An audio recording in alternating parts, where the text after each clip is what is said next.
नमस्कार, MJF academy के इस ऑनलाइन प्लेटफॉर्म पर मैं आप सबका स्वागत करता हूँ। मैं सिस्टर आज आपके साथ हम बात करेंगे वास्तविक संख्या। कक्षा 10 का बहुत महत्वपूर्ण चैप्टर है जो एग्जाम में 4 नंबर का पूछा जाएगा। 4 नंबर ये चैप्टर रहेगा आपका यहाँ से, और 4 नंबर में से आपको 3 क्वेश्चन पूछे जाएंगे। 2 प्रश्न छोटे होंगे, यानी 4 नंबर का टॉपिक है। 3 क्वेश्चन यहाँ से आपको पूछे जाएंगे, 3 प्रश्न यहाँ से आपको पूछे जाएंगे। वास्तविक संख्या का संपूर्ण पोस्टमार्टम आज हम करने वाले हैं। यानी जो कहे कि वास्तविक संख्याओं से जितने भी प्रश्न बनने वाले हैं उन सभी प्रश्नों की बात आज की क्लास में हम करने वाले हैं। ये क्लास इस प्रकार से आपके डिजाइन की गई है कि चैप्टर में जितने भी क्वेश्चन एग्जाम में बना सकता है उन सभी प्रश्नों का कलेक्शन हम आपके लिए लेकर के आएंगे। सबसे पहले थोड़ा सा इसके बेसिक की बात करेंगे, उसके बाद हम कुछ चीजों की बातें करेंगे। तो सबसे पहले हम शुरुआत करते हैं कि वास्तविक संख्या वो होती क्या है। देखो, नाम है अपने चैप्टर का वास्तविक संख्या। मैं ऐसा कहूं कि आप जानते हो कि परिमेय संख्या क्या होती है, अपरिमेय संख्या क्या होती है, इन सब संख्याओं को आप जानते हो, है ना। और इन सब संख्याओं का समूह ना वही क्या कहलाता है, आपका वास्तविक संख्या कहलाता है। वास्तविक संख्या यानी रियल नंबर। वास्तविक संख्या की बात करें तो परिमेय संख्या, अपरिमेय संख्या, पूर्ण संख्या, पराक्रय संख्या, इन सभी संख्याओं का समूह है, उसे ही हम वास्तविक संख्या कहते हैं। ठीक है। अब हम डायरेक्टली में टॉपिक की बात करेंगे। यहां से जो प्रश्न पूछा जाएगा ना आपको, उसकी बात करेंगे। सबसे पहला प्रश्न पूछा जाएगा आपको अभाज्य गुणनखंड पर आधारित। अभाज्य गुणनखंड पर आधारित प्रश्न पूछा जाएगा। उसके बाद जो प्रश्न पूछा जाएगा वो पूछा जाएगा एचसीएफ और एलसीएम पर। एचसीएफ और एलसीएम पर। और तीसरा क्वेश्चन है आपको अपरिमेय संख्या सिद्ध करनी है। अपरिमेय संख्या सिद्ध करनी है। इनके बाद का प्रश्न आपका है नहीं इस चैप्टर के अंदर। अब अभाज्य गुणनखंड है ना, इसमें आपके 2 क्वेश्चन पूछ सकता है। या तो आपको बोलेगा कि जो अभाज्य गुणनखंड आप निकाल रहे हो उनकी घातों को गुणनखंड में लिखो। किसको लिखो? घातों को गुणनखंड में। या उनको अभाज्य गुणनखंड के रूप में क्या करो? प्रतिष्ठित करो। यहां से एचसीएफ और एलसीएम भी पूछ सकता है, इसका कोई ऑप्शन नहीं है। और अपरिमेय संख्या सिद्ध करवाना, ये 3 ही प्रकार के क्वेश्चन हैं। इनके अलावा कोई क्वेश्चन यहां से आपके पास बनने वाला नहीं है। तो देखो, सबसे पहले बात करेंगे कि जो अभाज्य गुणनखंड है वो कैसे निकालना है। देखो, अभाज्य गुणनखंड, अभाज्य गुणनखंड जैसे आपको लिखते हुए कि मैं कह दूं कि 140 के अभाज्य गुणनखंड क्या करो? अभाज्य गुणनखंड, है ना। देखो, नाम है अभाज्य गुणनखंड, इसका मतलब इस संख्या के जब अपन गुणनखंड निकालेंगे तो सारी की सारी अभाज्य संख्या ही आएगी। तो देखो, सबसे पहले हम 140 को निकालेंगे। सबसे पहली अभाज्य संख्या होती है 2। यदि 2 से डिवाइड होता है तो इसमें कर दो, नहीं होता तो छोड़ दो। ये 2 से डिवाइड हो रही है 70 बार, इसमें 2 का भाग जाएगा 35 बार। अब 2 का भाग पूरा पूरा इसमें जा नहीं रहा है, तो 3 का लगाओ, 5 और 3 8, 3 का नहीं जाएगा, 5 का भाग जाएगा 7 बार और 7 का भाग 1 बार। ये कहें कि अभाज्य गुणनखंड के रूप में प्रदर्शित करो, तो ये आपको करना है। ठीक है। दूसरा आप ये कहें कि अभाज्य गुणनखंड के रूप में लिखो। क्या कहें कि अभाज्य गुणनखंड के रूप में लिखो। किसमें लिखो? अभाज्य गुणनखंड के रूप में। तो ये आ गया आपका 2 की घात 2 तो 5 गुणा 7 ये आ गया। ठीक। दूसरी लिखे बोले इनकी घातों का योग बताओ। घातों का योग ये बताओ। तो घातों का योग कितना है? 2 2 और 1 3 3 और 1 4, ये 4 हो गया।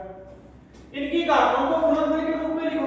घातों को गुणनफल के तो घातें कौन सी हैं? 2 गुणा 1 गुणा 3 याद है, ठीक है।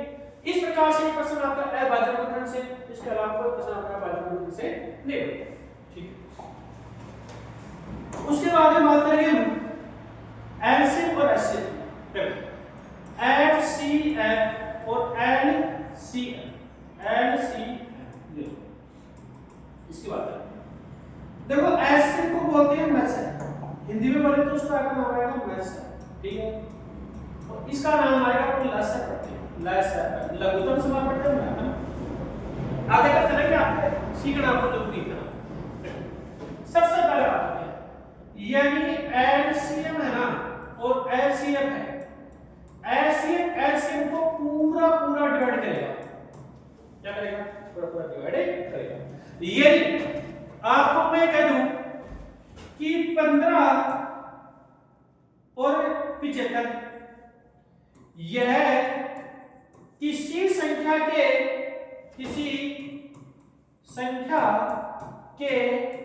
एलसीएम व एचसीएफ हो सकते हैं या नहीं हो सकते, ये क्वेश्चन आपको पूछना है। कैसे चेक करोगे? ये तो एचसीएफ है और ये एलसीएम है, ठीक है। यदि इस एलसीएम में हम एचसीएफ का भाग लगाएंगे तो ये पूरा पूरा जाएगा 5 बार। यदि ये भाग पूरा पूरा जाता है तो ये एलसीएम और एचसीएफ हो सकते हैं। यदि ऐसा लिखे कि 15 और 80 ऐसा लिखे तो देखो 80 में भाग 15 का नहीं जाएगा पूरा पूरा, तो ये नहीं हो सकते। मतलब किसी भी संख्या का एलसीएम और एचसीएफ 15 और 80 नहीं हो सकते, 15 और 80 नहीं हो सकते। कोई भी संख्या हो उस संख्या का एलसीएम और एचसीएफ 15 और 80 नहीं हो सकते। क्यों नहीं हो सकते? क्योंकि एचसीएफ का एलसीएम पूरा पूरा भाग नहीं जाता है, इसलिए इसका एलसीएम ऐसा नहीं हो सकता, ठीक है। उसके बाद में आगे बात करते हैं कि मैं से क्या प्रश्न में पूछे कि सबसे बड़ा, क्या पूछे?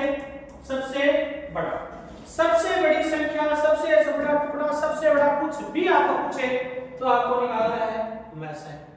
कम से कम पूछे, सबसे छोटा आपको पूछे तो आपको निकालना है क्या? लसर। क्या निकालना है? लसर। ये बात समझ में आ रही है?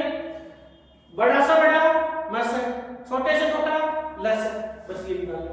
दूसरी बात, किसी भी संख्या का मैसे, किसी भी संख्या का जो मैसे है ना वो एक हो सकता है, किसी भी संख्या का मैसे एक हो सकता है, लेकिन उस संख्या का जो लसर है वह कभी भी एक नहीं हो सकता। अगली बात, मैसे तो एक हो सकता है लेकिन लसर एक ही नहीं हो सकता। अब लास्ट इसमें जो सूत्र है आपके वो काम आएगा। वो सूत्र कौन सा काम आएगा? आप ये कहें कि जैसे a और b दो संख्या है, ठीक है, इनका एचसीएफ और एलसीएम आपको दे देंगे तो इनके बीच में संबंध बताओ, यानी दो संख्याओं के लसर और मैसे में क्या बताओ? संबंधित बताओ। और लिखेंगे इसको a गुणा b बराबर एचसीएफ गुणा एलसीएम, इसको लिख देंगे।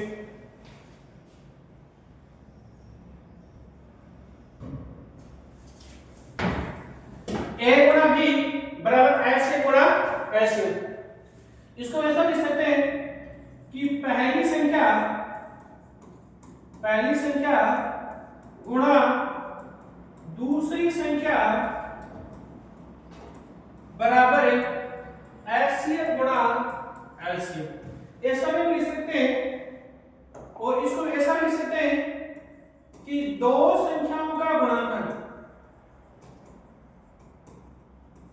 दो संख्याओं का गुणनफल बराबर एचसीएफ गुणा एलसीएम, ये भी लिख सकते हैं इसको, ना, ठीक है। ये सूत्र आपके काम आएगा, यहां से क्वेश्चन आपका बढ़ेगा, ठीक है। यदि दो संख्याओं का गुणनफल आपको दिया हुआ है तो ये सूत्र काम करेगा। दो संख्या दी हुई है तो ये सूत्र काम करेगा। यानी 1 2 3 4 चीज होगी तो तीन चीज आपको दे देगा, ऐसे एक चौथी चीज आपको पूछ लेगा। बड़ा इंपॉर्टेंट ये इस चैप्टर का ये फार्मूला है, इसके अलावा इसमें कोई फार्मूला आपके काम आने वाला नहीं। अब हम बात करते हैं अपनी क्लास की। यानी अपने खजाने की बात करते हैं कि आज अपने खजाने में क्या है, उसके हम बात करते हैं। ये लो पहला क्वेश्चन आपके, पहला क्वेश्चन है ये, इसमें लिखा हुआ है कि अभाज्य गुणनखंडों के गुणनफल के रूप में व्यक्त कीजिए। इसमें पहला क्वेश्चन आपके पास 468, ये थे।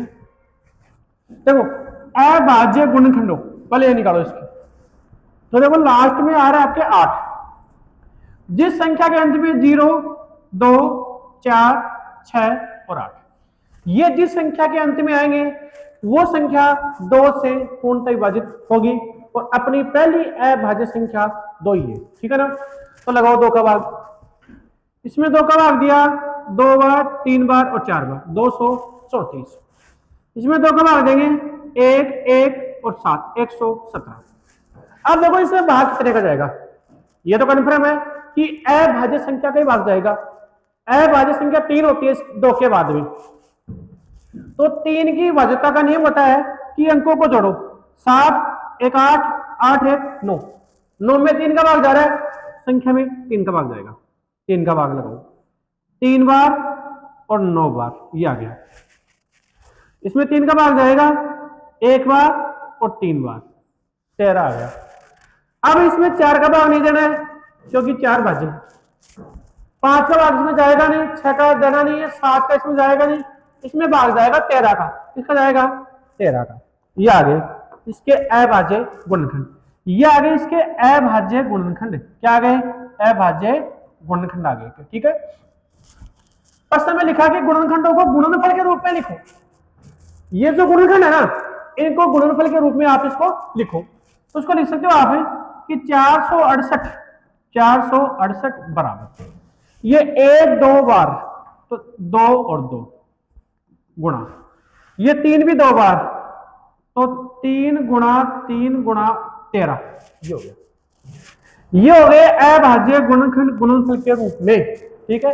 और घातों के रूप में लिखो, घातों के रूप में देखो, यानी को घातों के रूप में कैसे लिख सकते हैं, घातों के रूप में प्रश्न ये भी दे सकता है कि भाई घातों के रूप में लिखो, तो घातों के रूप में लिखो, देखो 2 की घात 2, 3 की घात 2 और 13 की घात 1, ये घातों के रूप में और ये गुणनफल के रूप में। ये क्वेश्चन है आपका, बाकी 4 क्वेश्चन और है, ये आपको स्वयं को निकालने, इसी प्रकार से आपको निकालने, ठीक है ना। चलो आगे हम बात करेंगे अगले क्वेश्चन की, ये रहा कि 196 कितना है 196, और 196 को अभाज्य गुणनखंडों की घातों के रूप में आपको क्या करना है, इसको लिखना है। 196 के अभाज्य गुणनखंडों की घातों का योगफल बताओ, घातों का योगफल। मैंने शुरू में कहा था आपको, हट ही समझाई थी है ना। तो 196 के अभाज्य गुणनखंड, देखो इसमें सबसे पहले 2 का भाग जाएगा, कितनी बार 19 में देंगे 9 बार, 16 में देंगे 8 बार, 98 आ गया, ठीक है। 98 में 2 का भाग देंगे, ये 49 बार। अब देखो 49 2 से विभाजित नहीं है, अब 49 में 2 का भाग तो नहीं जाएगा, लेकिन 2 के बाद में अभाज्य संख्या 3 होती है, तो 3 का भाग भी नहीं जा रहा, तो इसमें भाग जाएगा 7 का, तो कितनी बार 7 बार, और 7 में 7 का भाग 1 बार। ये नहीं हो गया कि 196 बराबर 2 की घात 2 और 7 की घात 2, ये हो गया आपके सामने। अभाज्य गुणनखंडों की घातों का योगफल, ऐसा में जब क्या पूछा है, घातों का योगफल, यहां घात 2 और यहां घात 2, 2 तो कितना हो गया 4, कितना हो गया 4। ऑप्शन में आ सकते हैं क्वेश्चन आपके ना, तो इनकी घातों का योगफल कितना है 4, कितना है 4। ये आपका ये क्वेश्चन का आंसर है, बोर्ड एग्जाम में आया हुआ क्वेश्चन है। जो आज के जो क्लास में क्वेश्चन है ना, वो आए हुए सारे बोर्ड एग्जाम में ही है ना। ये लो, इसमें लिखा हुआ है कि पूर्णांकों के निम्नलिखित युग्मों का महत्तम समापट्ट यानी एचसीएफ और लघुत्तम समापट्ट यानी एलसीएम ज्ञात कीजिए, जाते कीजिए तथा सत्यापित। ये आपके नहीं आएगा एग्जाम में, छोड़ो इसको ना, सत्यापित करने वाला आपके क्वेश्चन नहीं आएगा, आपको एलसीएम एलसीएम ज्ञात करना, बस इतना ही क्वेश्चन आपके आएगा, ठीक है। अब देखो इस 96 और 404 का अपन को निकाला एलसीएम और एचसीएम, तो कौन सा लेना जो आपकी इच्छा है। सबसे पहले दोस्तों करो इसके अभाज्य गुणनखंड। ये लो सर, 2 का भाग दिया 48 बार, 2 का भाग देंगे 24 बार, 2 का भाग देंगे इसके अंदर 12 बार, 2 का भाग 6 बार, 2 का भाग 3 बार और 3 का भाग 1 बार। आ गया 404। तो देखो 404, 2 का भाग देंगे 202 बार, 2 का भाग 101 बार। अब 101 किसी वक्त नहीं होता तो 1 बार या यानी आप लिखो इसको कि 96 है वो किसके बराबर है, ये देखो 1 2 3 4 5, 2 की घात 5 और गुणा 3। ओके, लिखो एक घात, नहीं कोई जरूरी नहीं। दूसरा है 404, इसमें है 2 की घात 2 और 101, ये पसंद है, ये आ गया। शुरुआत आपकी यहीं से होगी ना। अब देखो एचसीएफ निकालना है, क्या निकालना है, एचसीएफ, यानी मैथ से निकालना आपको, मैथ से एचसीएफ। देखो दोस्तों एचसीएफ कैसे निकालते हैं, आपके पास ये दोनों के अभाज्य गुणनखंड है नहीं है। एचसीएफ में सबसे छोटी घात लेंगे जो वनिष्ठ आए, जो क्या है, वनिष्ठ। यानी पहले देखो इन दोनों में कौन आ रहा है, इन दोनों में 2 आ रहा है, कौन आ रहा है, 2, 2 इसमें भी है 2 इसमें भी, मैं से दोनों में आना चाहिए, ठीक है। इस दोनों में 2 आ रहा है तो 2 की सबसे छोटी घात कौन सी है, तो 2 की छोटी घात है 2 की घात 2। अब 2 की घात 2 का मतलब हो गया, यानी 2 की घात 2 का मतलब हो गया 2 गुणा 2, यानी ये 2 बार 2 बार लिखेंगे तो ये आ गया इसका 4, यानी ऐसे में से कितना आ गया 4। अब लेंगे इसका लस है, क्या लेंगे इसका लस है, यानी एलसीएम, एलसीएम ये आ गया। अब लस से कैसे निकालेंगे, पहले देखो दोनों में कौन आ रहा है, दोनों में 2 आ रहा है। अब लस में लेंगे बड़ी घात, चलेंगे बड़ी घात, तो 2 की घात 5 आ गया, 3 अकेला बच गया यहां, यह आ गया और 101 बच गया। यानी जो सब में वरिष्ठ आ रहा है बड़ी घात है वो ले लेंगे और बाकी जो बच गया वो किस में लिख देंगे, एलसीएम में आ जाएगा। इन सबको गुणा करो, यानी जो बचेगा ना वो किस में, देखो हम कहीं जीवने के लिए जाते हैं ना, जीवने के बाद अपने राजस्थान में रिवाज है कि लावड़ा बांधते हैं, क्या बांधते हैं, लावड़ा। लावड़ा क्या होता है, बूंदिया पूड़ी नमकीन ये तो होती है, तो जो सामान एक्स्ट्रा होता है वो किस में डाल देते हैं, लावड़े में डाल देते हैं। तो ये जो एक्स्ट्रा सामान है ना ये नहीं लावड़ा हो गया ना, और इस लावड़े में डाल दिया आपके लिए, ठीक है, खाना है बस, ठीक है आप खाओ आराम से। तो देखो इसको 2 की घात 5, देखो ऐसे 1 2 3 4 और 5, 2 की घात 5 हो गई, 2 दूनी 4, 4 को 2 से करेंगे 8, 8 को 2 से 16 और 16 को 2 से 32, ये आ गया 32 गुणा 3 गुणा 101 हो गया। 32 को 3 से गुणा करेंगे 96 गुणा 101। देखो इस प्रकार की कोई सीरीज है तो इस अक्षर को 2 बार लिख दो, आप अपना आंसर आ जाएगा 96 और 96, ये लो ये आ गया, समझ गए मेरी बात को। तो ये आ गया आपका क्या, एलसीएम, क्या आ गया, एलसीएम। यानी आपका जो एलसीएम है ना वो आ गया 96 96, ये लो, और ये आपका एलसीएम आ गया 4, ये इस प्रश्न का आंसर है। बस ये करना है, 2 नंबर भी आ सकता है, कोई बड़ी बात नहीं है, ठीक है ना। तो एलसीएम और एलसीएम ही पूछेगा, इसके अलावा कुछ नहीं पूछेगा, ठीक है। ये क्वेश्चन और ये क्वेश्चन ये आपके लिए है, दोनों क्वेश्चन आपके लिए, आपको निकालना है। याद रखो मैसा में बड़ी घात, सॉरी छोटी घात, मैसा में छोटी घात जो वनिष्ठ हो, हाँ यदि इनमें कुछ भी वनिष्ठ नहीं आए तो मैंने कहा था बेसिक क्लास में कि मैसा 1 हो सकता है, क्या हो सकता है 1, तो यहां मैसा फिर क्या हो जाएगा 1 हो जाएगा। तो ऐसी संख्याएं अभाज्य संख्या ही होंगी जिनमें कोई भी वरिष्ठ गुणनखंड नहीं आएगा, ठीक है ना। चलो नेक्स्ट क्वेश्चन की हम बातें करते हैं, ये क्वेश्चन आपको निकालना है, निकाल ये लो, 2 संख्याओं का गुणनफल 1080 है, महत्तम समापत्य 30 है, तो लघुत्तम समापत्य ज्ञात कीजिए। देखो मैंने एक छोटा सा सूत्र लिखा था आपको कि a गुणा b बराबर लस है गुणा मस है, ये लिखा है। या फिर मैंने ऐसे भी लिखा था नीचे कि दो संख्याओं का गुणनफल, दो संख्याओं का गुणनफल बराबर HCF गुणा LCM, ये लिखा था ना मैंने, ठीक है। वो एक क्वेश्चन आता है, देखो इन संख्याओं का गुणनफल कितना है, 1080 है सर, ये लो लिख दिया ना। बोलो मैस है कितना है, बोलो 30 है, बोलो लेस है नहीं है तो छोड़ो, नहीं है तो क्या दिक्कत है भाई, लेस नहीं है तो छोड़ो। अब देखो ये लेस निकालना है तो ये गुणनफल कहां चला जाएगा, भाग में, यानी LCM बराबर आएगा आपके पास 1080 बटे 30। बोलो बिंदु से बिंदु कैंसिल, 3 का भाग लगाओ इसमें, कितना आएगा 36। LCM कितना आएगा 36, ये इसका आंसर। बस इतना सा क्वेश्चन आएंगे, दो नंबर के क्वेश्चन है, एक नंबर में आने वाले नहीं है क्वेश्चन, दो नंबर में आने वाले क्वेश्चन है ना। ये लो आंसर आ गया, समझ में आया, कुछ नहीं करना है, चाहे लेस दे दे, चाहे मैसेज दे दे, चाहे संख्या दे दे, कुछ भी दे दे आपको, ये सूत्र आएगा, बस ये निकालना, ठीक है ना। ये लो आगे नेक्स्ट क्वेश्चन है, ये आपके सामने रहा, दो संख्याएं हैं ए और बी, सॉरी ए और 18, कितनी है ए और 18, इसका जो लस है ना वो 36 है और एचसीएफ 2 है, तो ए का मान आपको बताना है।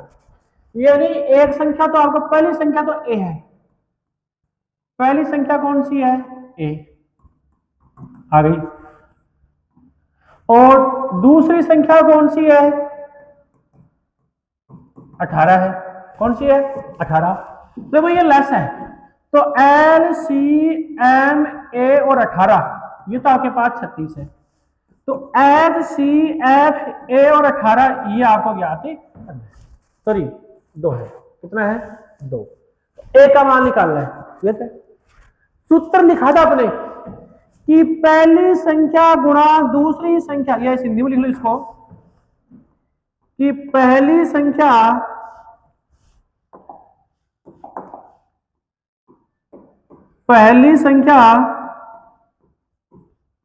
गुणा दूसरी संख्या बराबर HCF गुणा LCM, ये लिखा था, ठीक है सर। पहली संख्या ए है सर, दूसरी 18 है, LCM 36 है, HCF 2 है, ये लो। बोला क्या करें, अरे करना क्या, काटो इसको, 18 दूनी 36, 2 बार, 2 को 2 से गुणा किया भाई 4, ये 4 आ गया, ए का मान कितना है 4। देखो ऐसे कर सकते, कोई दिक्कत नहीं है। अब ये ए हो गया, ठीक है ना, ये 36 गुणा 2 बटे, ये गुणन कहा जाएगा इसके भाग में, ठीक है। ये लो इसको गुणा करो, 36 को 2 से गुणा किया 72, 72 बटे में कितना 18, बोलो 18 का भाग लगा दो, इसमें कितनी बार 4 बार, ये लो, है ना। ऐसा नहीं कर सकते, एक ही बात है, मेरे जैसे जो कमजोर बच्चे ना वो ऐसा करते हैं, और ये भी अच्छा तरीका है, अपने तो आंसर आने चाहिए कैसे भी है ना, ये चीज है, अपना क्वेश्चन सही करना अपना मकसद है, ठीक है। तो इस प्रकार के क्वेश्चन आप एक नंबर में पूछ सकता है, ये नंबर में पूछ सकता है, सीधा कैसे करेंगे देखो, तो सर a गुणा 18 बराबर 36 गुणा 2, ये लो 18 दूनी 36, 2 दूनी 4, ये लो, a का मान कितना आ गया 4। अगर छोटे सा लाइन ए नंबर में आया तो ये माथा पीछे नहीं करनी आपको, बस सीधा डायरेक्ट करो, आंसर आ जाएगा सीधा, ठीक है ना। ये भी एग्जाम में क्वेश्चन आपके। नेक्स्ट क्वेश्चन आपके सामने, कि जो नेक्स्ट क्वेश्चन है उसकी हम बातें करते हैं।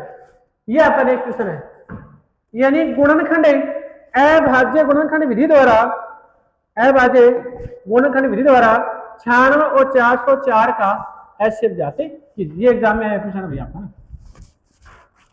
देखो 96, चलो सर 404, ये लो निकालो, इनके गुणनखंड कितने आएंगे, 96 के गुणनखंड कितने आएंगे भाई, 96 को गुणा कर गुणनखंड निकालो इनके, 32 3 96, 2 की घात 5 गुणा 3, 2 की घात 5 गुणा 3, ये 2 की घात 2 गुणा 101, ओके। याद है तो डायरेक्ट लिखो, कोई कितनी निकालनी कितनी निकालने बताया था मैंने, ऐसे करके निकाल लेंगे ना, ठीक है।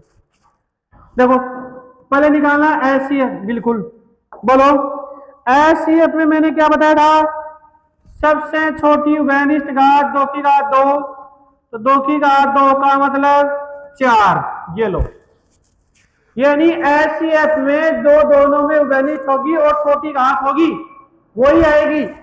दोनों में 2 आ रहा है और 2 में छोटी घात 2 की घात 2, 2 की घात 2 आगे, बाकी उभयनिष्ठ नहीं है। ये इसका एचसीएफ आ गया सर। ठीक है, चलो एलसीएम में मैंने कहा था लावना सहित, यानी बड़ी संख्या 2 की घात 5, बच गए 3 और 101, ये लो लिखो।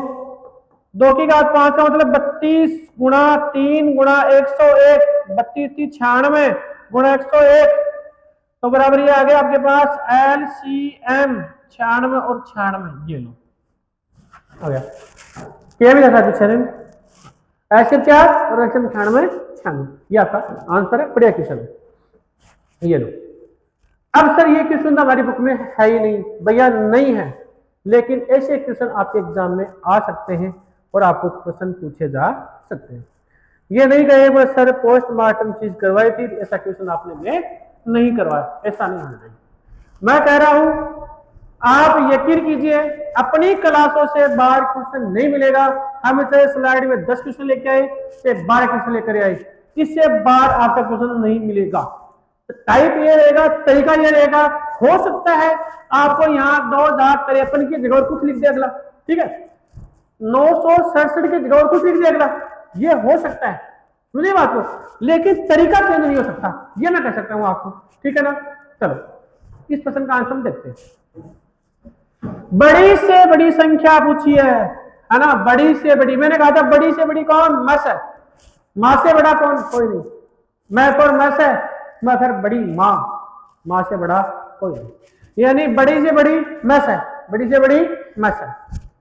जिसमें 2053 967 को विभाजित करने पर शेषफल क्रमशः 5 और 7 प्राप्त होता है। पहली संख्या में 5 और दूसरी में 7, तो लिखो 2053 माइनस 5 बराबर कितनी होगी रे, ये होगी 2048। ये पूर्ण विभाजित है, ये संख्या क्या पूर्ण विभाजित है, ठीक है। दूसरी है 967 माइनस 7, ये 960, ये पूर्ण विभाजित है। ये क्या पूर्ण विभाजित है, यानी 2048 से पूरा पूरा भाग जाएगा और 967 में क्या जाएगा, पूरा पूरा भाग जाएगा। ऐसे प्रश्नों में करना क्या, जो शेषफल आपको दिया हुआ है उस शेषफल को आपको माइनस करना है। जो संख्या दी हुई है उसमें से शेषफल को क्या करना है, माइनस करना है। यदि आप शेषफल को माइनस कर देते हो तो जो संख्या आपके पास बच करके आएगी उस संख्या में पूरा पूरा भाग जाएगा, ठीक है। देखो तो 2048 है, 2048 के निकालो आप अभाज्य गुणनखंड। देखो 2 का भाग देंगे, ये 2 10 और 1024, 2 का भाग देंगे इसके अंदर, ये 5 और ये 1 और ये 2, 512। 2 का भाग दिया इसमें, ये 2, ये 5 और 6, 256। इसमें 2 का भाग देंगे 128, इसमें 2 का भाग देंगे 64, इसमें 2 का भाग देंगे 32, इसमें 2 का भाग देंगे 16, इसमें 2 का भाग देंगे 8, इसमें 2 का भाग देंगे 4, इसमें 2 का भाग देंगे 2 और 2 का भाग देंगे 1, ये आ गया। चलो 960 के भी निकालो, ये 2 का भाग दिया 4 8 480, 2 का भाग देंगे 48 24 240, 2 का भाग दिया 120, 2 का भाग दिया यहाँ 60, 2 का भाग दिया 30, 2 का भाग 15, 3 का भाग 5 और 5 का भाग 1, ये आ गया। तो लिखो दोस्तों इनको ना, 2053 बराबर 1 2 3 4 5 6 7 8 9 10 11, 2 की घात 11, ठीक है। 960 बराबर 1 2 3 4 5 6 7 6, 2 की घात 6 गुणा 3 गुणा 5। देखो बड़ी से बड़ी पूछी है, यानी मैथ से पूछा है। क्या पूछा है, मैथ से, यानी एचसीएफ पूछा है, ठीक है। देखो बड़ी से बड़ी संख्या पूछी है तो छोटी से छोटी संख्या उभयनिष्ठ लेते हैं। इन दोनों में 2 आ रहा है, 2 की घात कौन सी है, 2 की घात 6 है। कौन सी है, छोटी घात कौन सी है, 6। मैथ्स में छोटी घात लेते हैं अपन, ठीक है। अब देखो 2 की घात 6 क्या लिखेंगे, देखो 1 2 3 4 5 6 यहाँ तक होती है ना, सॉरी 3 यहाँ तक होती है 2 की घात 6 ना। तो 2 या ऐसे लिख लो आप इसको, अलग ही क्या लिखोगे इसको, 6 बार है, 2 गुणा 2 गुणा 2 गुणा 2 गुणा 2, 2 को 2 से गुणा किया 4, 4 को 2 से गुणा किया 8, 8 को 2 से गुणा किया 16, 16 का 2 से गुणा किया 32, और 32 को 2 से गुणा किया 64, कितने आ गए 64। तो यानी इसका जो SCF है वो आ गया 64, कितना आ गया भाई 64। यानी बड़ी से बड़ी संख्या कौन सी है, 64 है। ये प्रश्न आपने क्लास में भी नहीं किया होगा, आपके समय में नहीं किया होगा ना, लेकिन हम करवाते हैं क्योंकि क्वेश्चन कोई सा भी आ सकता है। करना क्या ऐसे क्वेश्चनों में, जो संख्या शेषफल है उसको घटा दो और ऐसे निकाल दो, ये अपना आंसर है ना।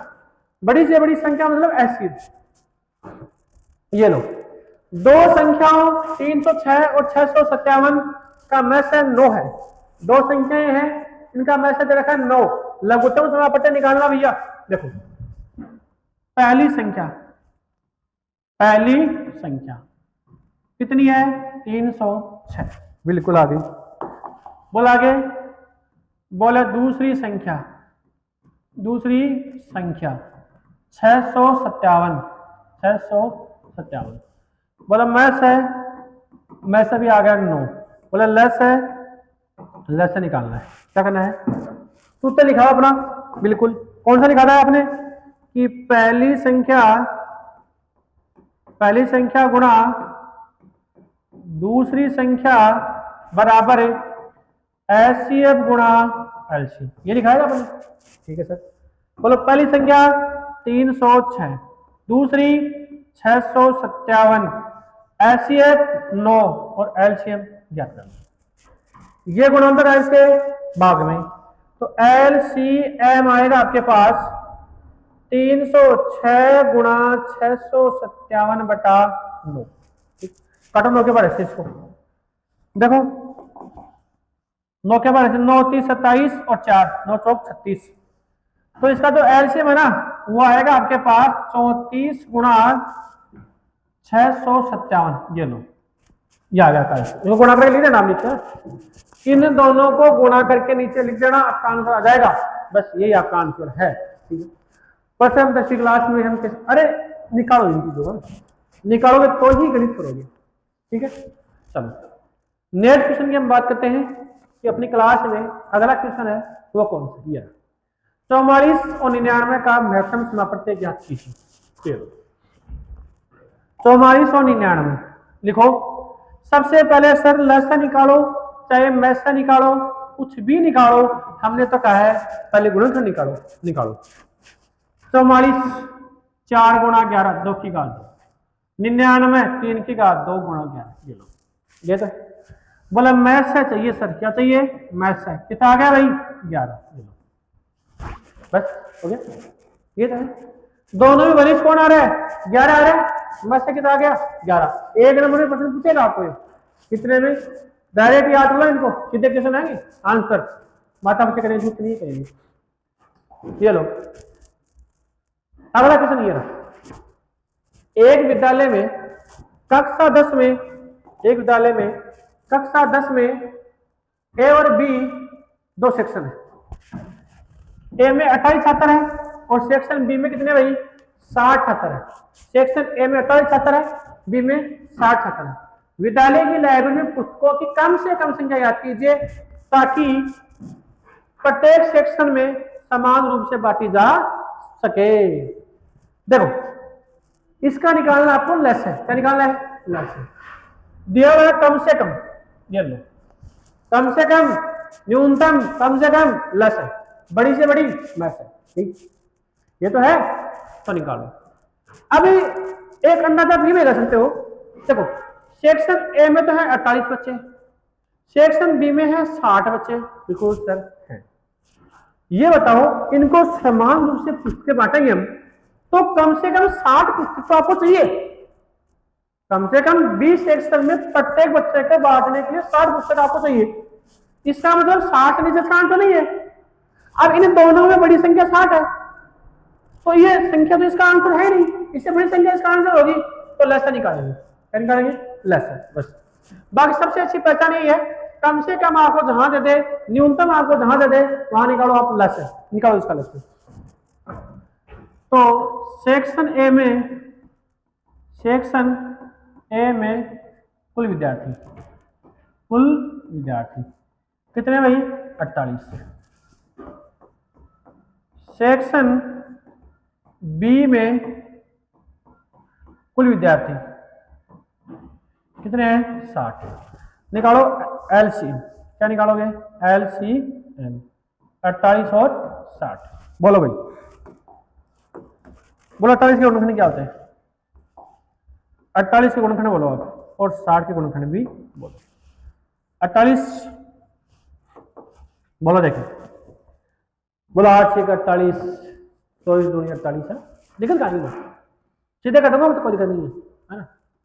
48, 2 का भाग दिया 24, 2 का भाग दिया 12, 2 का भाग 6, 2 का भाग 3 और 2 का भाग 3 का भाग 1 2 3 4, 2 की घात 4 गुणा 3। 60 को निकालो। 15 60, 15 4 60, 4 को 2 की घात 2, 3 गुणा 5। तो चल लस से बताओ, ये लिखो भाई।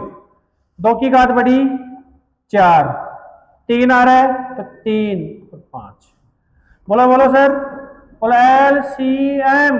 2 की घात 4 16 और 5 दिए 15। बोलो गुणा कर दो, करो सर। 15 6 90, 9 15 9 240। ये लो 240 पुस्तक चाहिए सर। कितनी? 240 पुस्तक होंगी तो सब बच्चों के समान रूप से ये पुस्तकें क्लास में विभाजित हो जाएंगी। आई बात समझिए। अगले क्वेश्चन की हम बात करते हैं। अगला क्वेश्चन कौन सा है?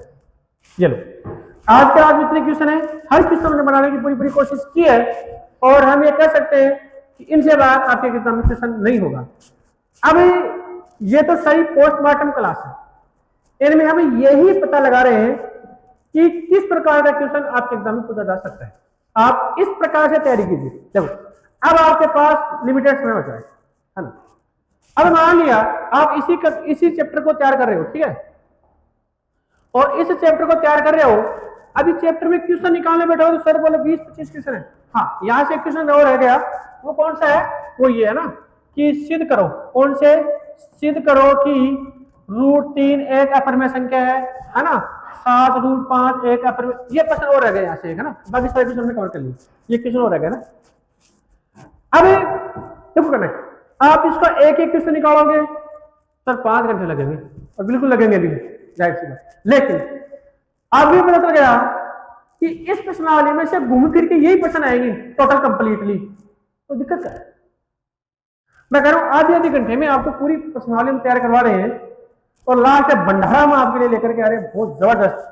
मैं कह रहा हूं एक से बढ़कर एक क्वेश्चनों का भंडारा में आपके लिए लेके आऊंगा लास्ट तक। आप बने रहिए हमारे चैनल के साथ। एग्जाम में 1 महीना पड़ा है। यदि आपकी 100 में 100 आपका टारगेट है, आपके किसी दोस्त का 100 में से 100 टारगेट है, तो आप हमारी क्लास के साथ जुड़ सकते हो।